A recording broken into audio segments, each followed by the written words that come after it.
बिस्मिल्लाहिर्रहमानिर्रहीम। अस्सलाम वालेकुम नाज़रीन, इरफान हाशमी आपको शो में लंदन से खुश आमदीद कहता हूं। सबसे पहले आज की अहम खबरें और चंद अहम सवालात। व्यूअर्स, क्या हमें हकाइक से पर्दापोशी करनी है या हमें पॉलिटिकल इंजीनियरिंग का भांडा फोड़ना है? इमरान खान ने यह सवाल किससे पूछा?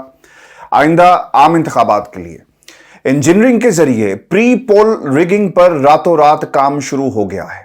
इमरान खान को अक्सरियत से महरूम करने के लिए मुल्क भर में खुफिया ब्यूरोज मुतहरिक हो गए। ये माजरा क्या है? आज के इस प्रोग्राम में इस पर तफसील से हम बात करेंगे और निशानदही करेंगे इन किरदारों की। और फिर क्या बाजवा डॉक्ट्रिन में ही आइंदा इंतखाबात हाईजैक करने का मुकम्मल मंसूबा बन चुका था? इसकी तफसीलात भी मैं आपके सामने रखूंगा। और फिर क्या इमरान खान को सिर्फ जनूबी पंजाब में खुफिया कॉल्स का इल्म हो सका है? याद रखें, मैंने पहले ही इस्टेब्लिशमेंट के सियासतदान मैदान में उतारने की खबर आपके सामने रख दी थी और अब इमरान खान की नशिस्तें तोड़ने और इलेक्टेबल्स को तहरीके इंसाफ से दूर रखने के लिए सिंध, बलोचिस्तान, जनूबी पंजाब, वस्ती पंजाब और केपीके में इस्टेब्लिशमेंट के नुमाइंदे इस वक्त क्या कुछ कर रहे हैं और इतनी बड़ी पॉलिटिकल इंजीनियरिंग के तोड़ के लिए इमरान खान के पास अब ऑप्शंस क्या बचे हैं? आज के इस प्रोग्राम में इन तमाम पहलुओं पर तफसील से बात करेंगे। लेकिन व्यूअर्स, सबसे पहले आपको ये बताएं कि ऐवान सदर के खुफिया मुज़ाकरात से लेकर जमान पाक में होने वाली प्लानिंग और फैसलों तक, वाशिंगटन से लेकर एवन फील्ड और बिलावल हाउस में तैयार होने वाली साजिशों की अंदरूनी कहानी तक, मैंने आपको हमेशा उस वक्त आगाह किया जब इन बंद ऐवानों से खबरें अभी बाहर भी नहीं आई थी। और आज भी आपके सामने ये तमाम पेशरफ जो खुफिया प्लानिंग के बारे में सामने आई है, इसकी तफसीलात आपके साथ मैं शेयर करूंगा। और ये खुफिया तफसीलात इस सिलसिले की एक बड़ी कड़ी है जिसके बारे में मैंने 24 घंटे पहले एक बहुत ही लाइटर मूड में एस्टेब्लिशमेंट के सियासतदान कराए पर दस्तयाब हैं के टाइटल के साथ आपके साथ कुछ इंफॉर्मेशन जो है वो शेयर की। वैसे आपको बताएं, इतलात ही आ रही हैं कि आइंदा इंतखाबात को इमरान खान की मकबूलियत से हाईजैक करने और इमरान मुखालिफ सियासी कुव्वतों की आम इंतखाबात में मदद के लिए पॉलिटिकल इंजीनियरिंग पर काम बहुत तेजी के साथ शुरू हो गया है। जरा ये बताते हैं कि ताकतवर लोगों ने ना सिर्फ इस काम के लिए इस्लामाबाद में खुफिया इलेक्शन सेल मुतहरिक कर दिया, बल्कि इसके लिए खुफिया ब्यूरोज चारों सूबों और तमाम डिविजनल हेडक्वार्टर्स में खुफिया इदारों के दफातर के अंदर कायम कर दिए गए हैं। इस खुफिया सेल के सबसे छोटे यूनिट हर जिले में भी होंगे। जरा ये भी बताते हैं कि खुफिया जिले यूनिट्स पर डिवीजनल हेडक्वार्टर्स के मातहत होंगे। हर डिवीजनल यूनिट हर सूबे के खुफिया ब्यूरो के अंडर होगा और तमाम सूबाई खुफिया ब्यूरोज इस्लामाबाद में बड़े खुफिया इलेक्शन सेल को जवाबदेह होंगे। जरा ये भी बताते हैं कि ब्यूरोज और यूनिट्स के अलावा जनूबी पंजाब, वस्ती पंजाब को डील करने के लिए ताकतवर लोगों ने एक टीम भी तश्कील दी है, जबकि मुख्तलिफ ऑफिसर्स को बाप पार्टी, MQM, काफ लीग, तरीन, अलीम, चौधरी सरवर और चारों सूबों में मुख्तलिफ धड़ों को डील करने के लिए अलग ऑफिसर्स तैनात कर दिए गए हैं। और व्यूअर्स, जरा के मुताबिक हर खुफिया यूनिट को ऑफिसर्स और अमले के लिहाज से ड्यूटियां दे दी गई हैं और बजट भी मुख्तस कर दिया गया है और तमाम सेल गुज़श्ता 48 घंटों से मुतहरिक हो चुके हैं। मेरे जरा ये भी बताते हैं कि इस तमाम खुफिया नेटवर्क का होमवर्क जनरल बाजवा के दौर के आखिरी 6 माह में मुकम्मल कर लिया गया था। जरा के मुताबिक पॉलिटिकल इंजीनियरिंग के इस मंसूबे के तहत कौमी सूबाई असम्बली के तमाम अरकान असम्बली और उनके बाद सेकंड नंबर पर आने वाली पार्टियों के साथ जो टिकट होल्डर्स के तमाम कवायद तैयार किए गए हैं। जरा ये भी बताते हैं कि सूबे और इजला में इमरान मुखालिफ सियासी जमातों की पोजीशन देखकर अरकान असम्बली को तोड़कर उन्हें इन पार्टियों में शामिल करवाया जाएगा और उन्हें टिकट्स जो हैं वो दिलवाई जाएंगी। जरा ये भी बताते हैं कि बलूचिस्तान में फजल रहमान, बाप पार्टी और चंद इलाकाई पार्टियों की पीपल्स पार्टी और जरदारी से कोऑर्डिनेशन करा दी गई है।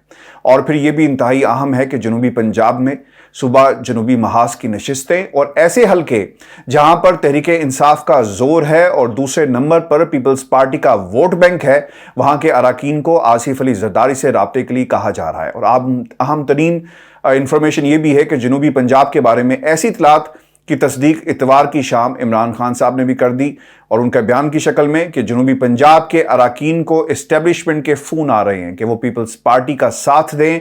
और फिर यह भी इंतहाई अहम है कि जहांगीर तरीन को ना सिर्फ जनूबी पंजाब बल्कि वस्ती पंजाब में अलीम खान और चौधरी सरवर की सरपरस्ती का कहा गया है।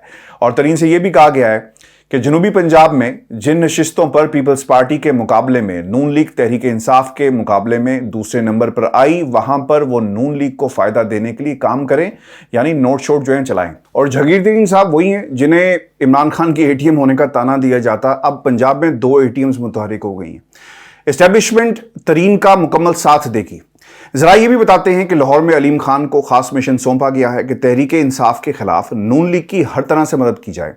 मेरे जरा ये भी बताते हैं व्यूअर्स कि आसिफ अली जरदारी ने भी लाहौर में नून लीग के मुकाबले में कोई उम्मीदवार ना खड़ा करने का फैसला किया ताकि तहरीक इंसाफ के मुकाबले में उनके वोट तकसीम ना हो। जरा ये भी बता रहे हैं कि ताकतवर लोगों के मरकजी सेल में पहले ही अरकान कौमी और सूबाई असम्बली की फहरिस्तें तैयार कर ली गई हैं जो नून लीग, पाकिस्तान पीपल्स पार्टी और दीगर जमातों के टिकट से इलेक्शन लड़ेंगे। और अहम तरीन हमारे जराए जो इस खुफिया सेल के बारे में इतलात दे रहे हैं, उनके मुताबिक एस्टेब्लिशमेंट ने इलेक्टेबल्स आज़ाद अरकान की एक बड़ी तादाद की फहरिस्त भी तैयार की है जो कामयाब होने की सूरत में खास तौर पर पंजाब, सिंध और कौमी असम्बली में एस्टेब्लिशमेंट के कहने पर अपना किरदार अदा करेंगे। ये था फेज 1। अब बात कर लेते हैं पॉलिटिकल इंजीनियरिंग सेकंड फेज की। और जराए ये बता रहे हैं कि खुफिया इलेक्शन सेल के जिस नेटवर्क की कुछ तफसीलात से मैंने आपको आगाह किया, इनको टिकट अलॉट हो जाएं और उनकी हतमी फहरिस्त लग जाने के बाद ये खुफिया सेल अपने अपने हिस्से के अरकान असम्बली की कामयाबी के लिए मुख्तलिफ अजला की बरादरियों, गद्दी नशीनों, ताजिर तंजीमों और दीगर समाजी शख्सियात से राब्ते में आ जाएंगे। और फिर ये ऑफिसर्स और एहलकार पोलिंग डे की प्लानिंग पर अमल दरामद जो है वो शुरू कर देंगे। और व्यूअर्स आपको ये भी बताऊं, मेरे ज़राए के मुताबिक हर हल्के में कायम पोलिंग स्टेशन में से 50 से 60 ऐसे पोलिंग स्टेशन मुंतखब कर लिए गए हैं जहां ना सिर्फ पोलिंग अमला अपनी मर्जी का तैनात किया जाएगा बल्कि इन पोलिंग स्टेशन पर मुखालिफ जमात के पोलिंग एजेंट्स तक को दबाव और लालच से अप्रोच किया जाएगा और फिर मुनासिब तादाद में मर्जी के वोट कास्ट किए जाएंगे। जरा ये भी बता रहे हैं कि हर मरहले के लिए खुफिया सेल के हजारों ऑफिसर्स और एहलकारों को एक खास तरबियत दी जा चुकी है जो अपने अहदाफ हासिल करेंगे और टारगेट सेट कर दिए गए हैं। व्यूअर्स, ये था सेकंड फेज। अब बात कर लेते हैं पॉलिटिकल इंजीनियरिंग के तीसरे मरहले की और ये फाइनल फेज है। हमारे ज़राए के मुताबिक जो तस्दीक कर रहे हैं कि पॉलिटिकल इंजीनियरिंग का ये सिलसिला नई सूबाई और वफाकी हुकूमतें बनने तक मुतहरिक रहेगा। इजला से लेकर सूबों और वफाक तक कायम खुफिया ब्यूरोज जीतने वाले अरकान को हुकूमतों की फॉर्मेशन में किरदार से आगाह रखेंगे।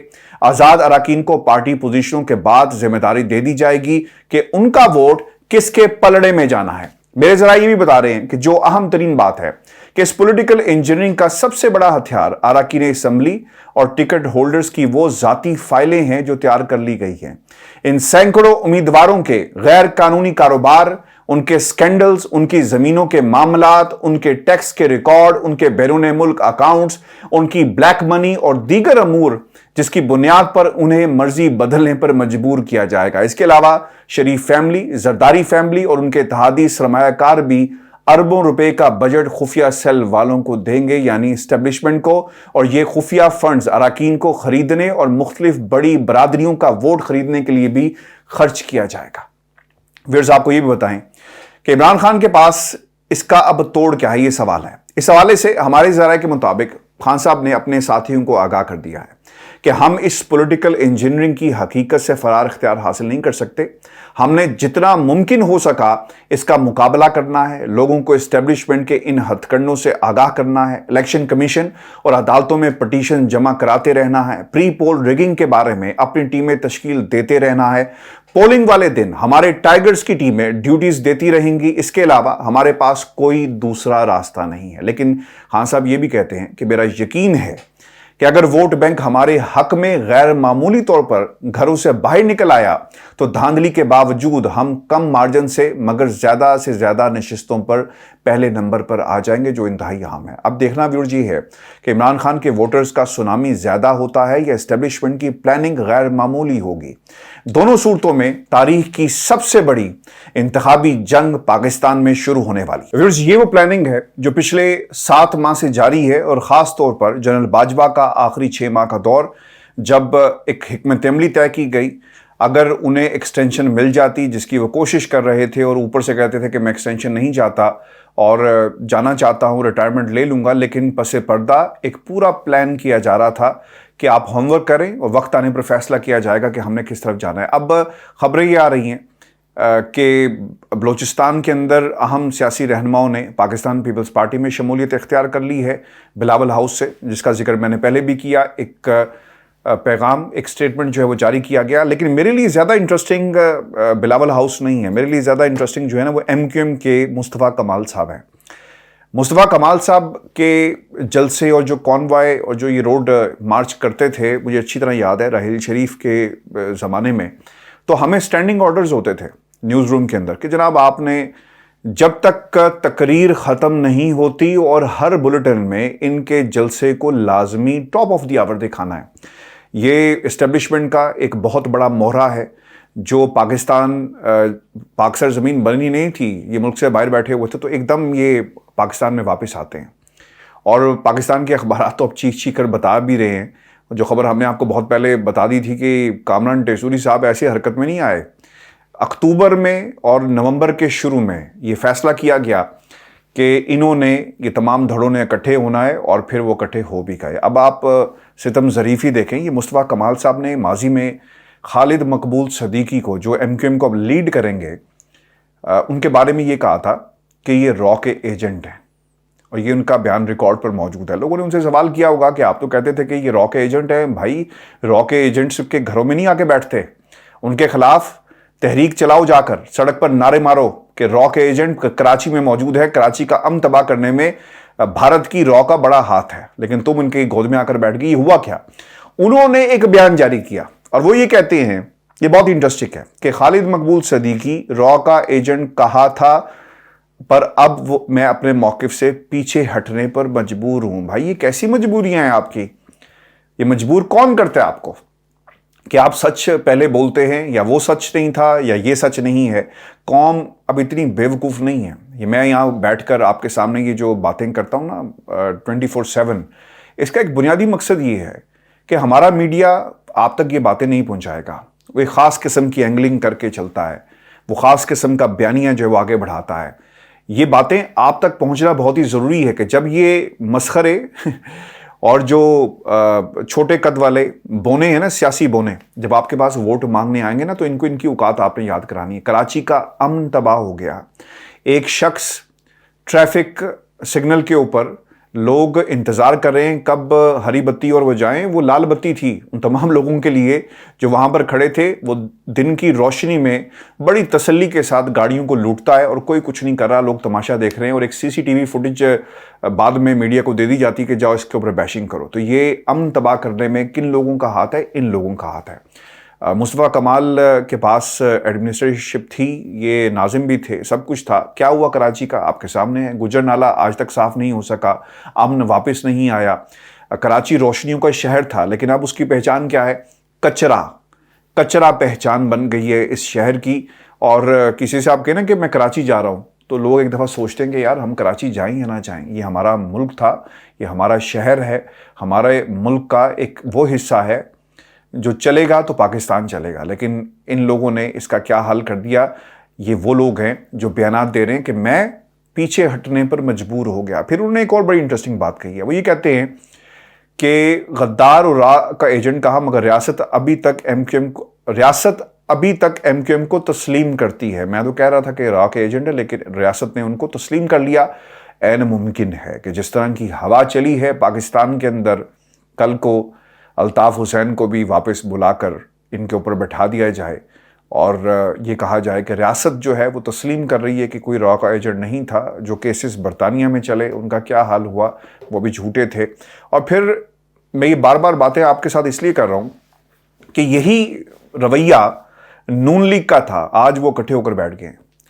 کوئی سوال کرے، جب یہ جنید صفدر آپ کے سامنے آئے گا نا، تو اس سے آپ نے یہ سوال کرنا ہے، اسے بلکہ ٹیگ کر کے یہ سوال کریں کہ تمہارا جو سسر ہے نا، یور فادر ان لا، اس کو جو سیف الرحمان صاحب ہیں انہیں احتساب الرحمان کہا جاتا تھا، کیا انہوں نے آصف علی زرداری کے پاؤں پکڑ کر معافی نہیں مانگی؟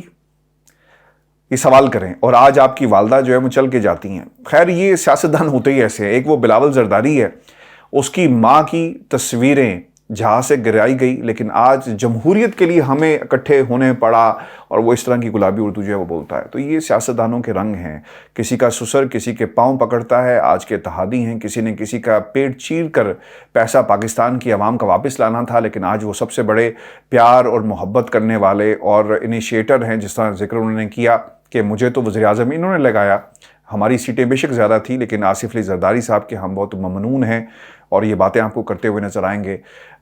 और फिर जहाँ तक ताल्लुक़ है हमारे बहुत ही प्यारे जो जनरल बाजवा को बहुत प्यारे हैं, और जनरल बाजवा इनको बहुत प्यारे हैं, शहबाज शरीफ साहब ने स्टेटमेंट दी थी कि मैं अपने कपड़े बेचकर पाकिस्तान की आवाम को जो है ना वो सस्ता आटा दूंगा।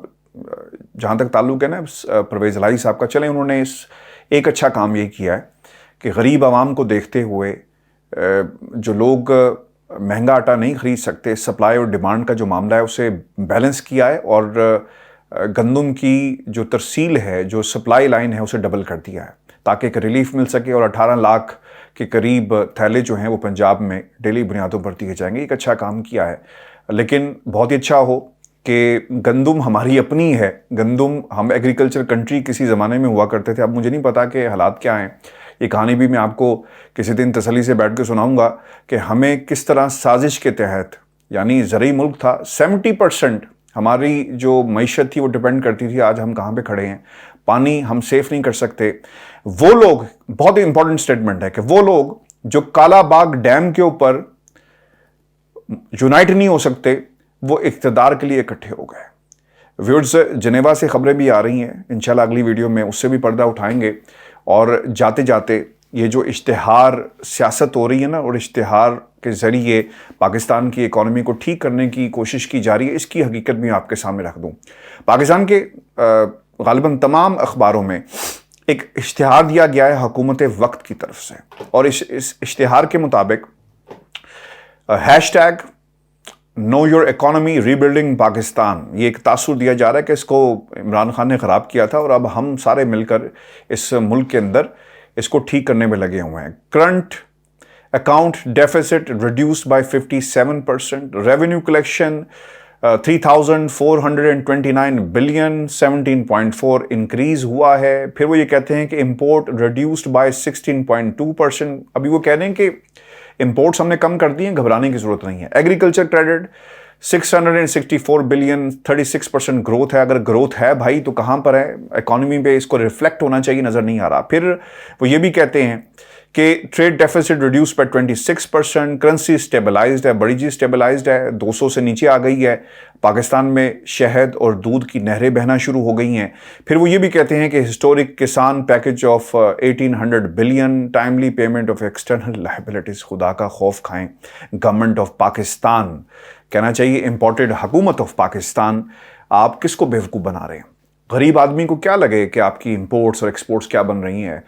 पहले हमारे घर के हालात बेहतर होने चाहिए, रोटी मिलनी चाहिए, जॉब्स अपॉर्चुनिटीज़ क्रिएट होनी चाहिए।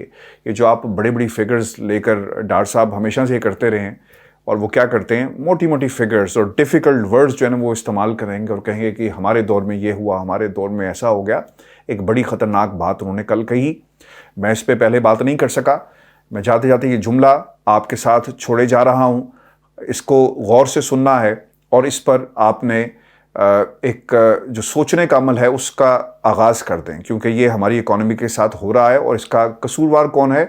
हमारे बहुत ही प्यारे इसहाक डार साहब। डार साहब ये कहते हैं कि जनाब 4.2 जो फिगर्स आ रही है ना कि हमारे बैंक अकाउंट्स के अंदर पैसे पड़े हैं, रिजर्व्स हैं, ये गलत है। इनकी जो असल अमाउंट है वो है 10। अब ये 10 वाला मामला नहीं है। ये जो 6 अरब और जो पैसे नहीं, पता किसके हैं? ये आपके और मेरे पैसे पाकिस्तान के बैंकों में पड़े हैं। 1998 के अंदर शौकत सरताज अजीज साहब ने क्या किया था, उन्होंने तमाम पैसे होल्ड कर लिए थे। ये 1998 में हो चुका है।